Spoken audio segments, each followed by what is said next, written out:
সাইয়ারার সেই প্রেমে ভেজা কৃষ কাপুরকে মনে আছে নিশ্চয়ই। বড় চুল, হাতে গিটার আর সংবেদনশীল এক মন, সেই চরিত্র দিয়েই বলিউডে ঝড় তুলেছিলেন আহান পান্ডে।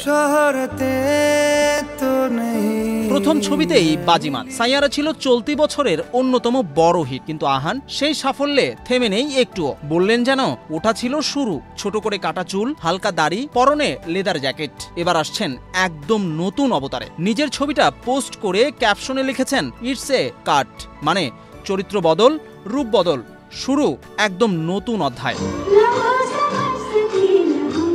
আর এখানেই উফ, কারণ এবার তিনি নাম লিখিয়েছেন যশরাজ ফিল্মসের সঙ্গে। পরিচালক আলী আব্বাস জাফরের পরবর্তী ছবিতে দেখা যাবে ওহানকে।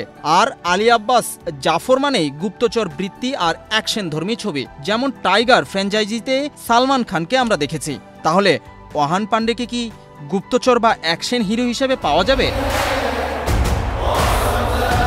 তাই ধারণা করা হচ্ছে ওহান আসছেন অ্যাকশন হিরো হয়ে, একেবারে উগ্র পৌরুষ চরিত্রে। যদি এমনই হয় তাহলে ওহান পান্ডে প্রেমিক থেকে প্রস্তুত হবে পর্দা কাঁপানো অ্যাকশন হিরো হিসাবে, আর বলিউড পাবে নতুন অ্যাকশন হিরো, যেখানে তার বিপরীতে থাকছেন অভিনেত্রী শর্বরী ওয়াগ। শুটিং শুরু হবে আগামী বছর।